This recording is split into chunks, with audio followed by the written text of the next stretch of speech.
It may seem to be somewhat misleading to claim that Todd and I have written this documentary. As you've seen and heard so far, this text is primarily the amalgam of things said by others, not things said by us, the quote-unquote writers. We've taken what others have said and what others have made, and we've claimed it as our own. What was theirs is now ours.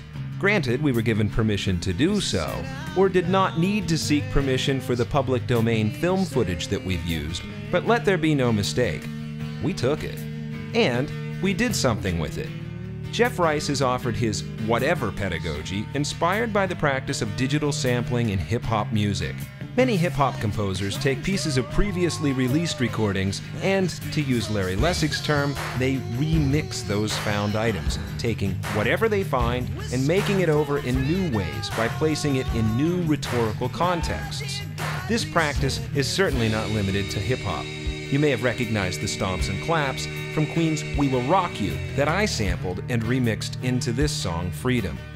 Our culture of ownership has created an artificial and inaccurate notion of authoring that encourages us to claim sole responsibility for our collaborative remixes, even as we tell our students that editing is a part of, not apart from, the writing process. We participate in a culture of publishing that sees professional editors as something other than writers. Multimedia writing helps expose this inconsistency. Todd and I are the writers of this documentary primarily because we are its editors. Editing is writing. Multimedia writing projects afford us opportunities to re-examine the writing process.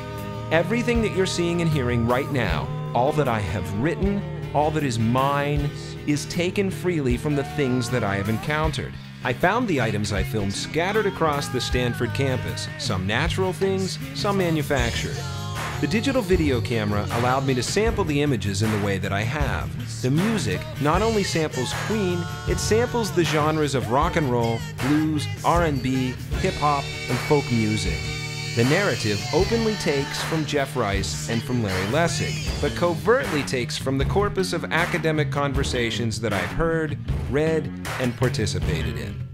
The recording and editing software and hardware that I'm using allows me to explore certain rhetorical options, but disallows others. An enormous community of authors, artists, engineers, manufacturers, colleagues, and lawmakers have made possible my integrated acts of authoring. It's all taken. These are not my ideas. This text is not mine.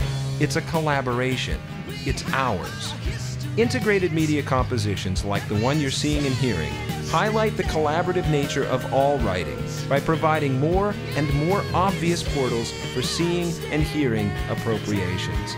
And even as we attend to and negotiate the important limits placed upon our multimedia compositions by copyright laws and the extensions of those laws that are written into the codes of digital delivery systems, we must pause to recognize and celebrate the freedom afforded to us and to our students by multimedia authoring technologies, the communication genres they serve, and most importantly, the acts of writing they inspire.